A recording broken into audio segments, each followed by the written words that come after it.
ಮಂಗಳೂರು ಅಂತಾರಾಷ್ಟ್ರೀಯ ವಿಮಾನ ನಿಲ್ದಾಣ ಇತ್ತೀಚೆಗೆ ಹೆಚ್ಚು ಅಕ್ರಮ ಚಿನ್ನ ಸಾಗಾಟಕ್ಕೆ ಸಾಕ್ಷಿಯಾಗಿದೆ. ತಿಂಗಳಿಗೆ 4-5 ಅಕ್ರಮ ಚಿನ್ನ ಸಾಗಾಟದ ಕೇಸುಗಳು ಪತ್ತೆಯಾಗ್ತಿದೆ. ದುಬೈನಿಂದ ಭಾರಿ ಪ್ರಮಾಣದಲ್ಲಿ ಚಿನ್ನವನ್ನ ತರಲಾಗುತ್ತಿದೆ. ಈ ಚಿನ್ನ ಸಾಗಾಟದ ಹಿಂದೆ ಜ್ಯುವೆಲ್ ಮಾಫಿಯಾ ಕೈವಾಡದ ಅನುಮಾನ ಮೂಡಿದೆ. ಪ್ರತಿನಿತ್ಯ 10 ವಿದೇಶಿ ವಿಮಾನಗಳು ಮಂಗಳೂರು ಅಂತಾರಾಷ್ಟ್ರೀಯ ವಿಮಾನ ನಿಲ್ದಾಣದಲ್ಲಿ ಲ್ಯಾಂಡ್ ಆಗುತ್ತವೆ. ಕರ್ನಾಟಕ ಕರಾವಳಿ ಮಲೆನಾಡು ಭಾಗದ ಪ್ರಯಾಣಿಕರಿಗಿಂತಲೂ ಹೆಚ್ಚಾಗಿ ಕೇರಳ ಭಾಗದ ಕಾಸರಗೋಡು ಕೊಚ್ಚಿ ಭಾಗದ ಪ್ರಯಾಣಿಕರೇ ಹೆಚ್ಚಾಗಿ ಮಂಗಳೂರಿನಲ್ಲಿ ಇಳಿಯುತ್ತಿದ್ದಾರೆ.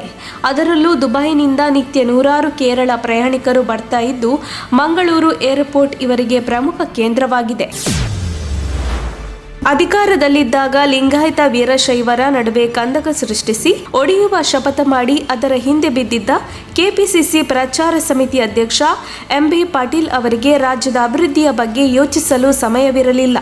ಹಾಗಾಗಿ ಈಗ ಪ್ರಧಾನಿ ನರೇಂದ್ರ ಮೋದಿಯವರು ಉದ್ಘಾಟಿಸಿದ ನಾರಾಯಣಪುರದ ಸ್ಕ್ಯಾಡಾ ಯೋಜನೆ ತಮ್ಮದು ಎಂದು ನಾಚಿಕೆ ಇಲ್ಲದೆ ಹೇಳಿಕೊಳ್ಳುತ್ತಿದ್ದಾರೆ ಎಂದು ಟೀಕಿಸಿದ ಬಿಜೆಪಿಗೆ ತಿರುಗೇಟು ನೀಡಿದ ಎಂಬಿ ಪಾಟೀಲ್, ನಿಮ್ಮ ಪಕ್ಷದೊಳಗೆ ಬಳಸಿ ಬಿಸಾಡುವ ನಿಮ್ಮ ತಂತ್ರಕ್ಕೆ ಬಲಿಯಾಗದೆ ಉಳಿದವರುಂಟೆ ಸರ್ವಜ್ಞ. ಪಕ್ಷವನ್ನು ಕಟ್ಟಿ ಅಧಿಕಾರಕ್ಕೆ ತಂದವರನ್ನು ಅವಮಾನಿಸಿ ಜೈಲಿಗಟ್ಟಿ ಅಧಿಕಾರ ಕಸಿದು ಅವರ ಮೇಲೆಲ್ಲ ರೇಡ್ ಭಾಗ್ಯ ಮಾಡಿಸಿದ ನಿಮ್ಮ ಲಿಂಗಾಯತ ಪ್ರೇಮ ಎಲ್ಲರಿಗೂ ತಿಳಿದಿದೆ ಎಂದು ಎಂಬಿ ಪಾಟೀಲ್ ಆರೋಪಿಸಿದರು.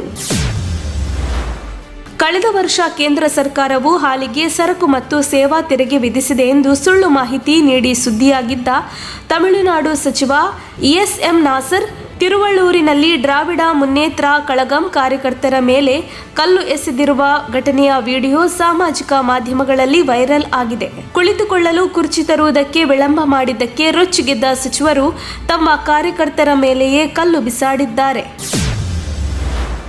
ವ್ಯಕ್ತಿಯೊಬ್ಬ ಕೆಆರ್ ಮಾರ್ಕೆಟ್ ಫ್ಲೈಓವರ್ ಮೇಲೆ ಬಂದು ಹಣ ಎಸೆದು ಸ್ಥಳದಿಂದ ಪರಾರಿಯಾಗಿದ್ದ. ಈ ಪ್ರಕರಣ ಸಂಬಂಧ ತನಿಖೆಗೆ ಇಳಿದ ಪೊಲೀಸರು ನಾಗರಬಾವಿಯ ಯೂಟ್ಯೂಬ್ ಚಾನೆಲ್ ಕಚೇರಿಯಲ್ಲಿ ಹಣ ಎಸೆದ ವ್ಯಕ್ತಿ ಇರುವುದು ಖಚಿತಪಡಿಸಿ ಕಚೇರಿಗೆ ಎಂಟ್ರಿ ಕೊಟ್ಟು ವಶಕ್ಕೆ ಪಡೆದಿದ್ದಾರೆ.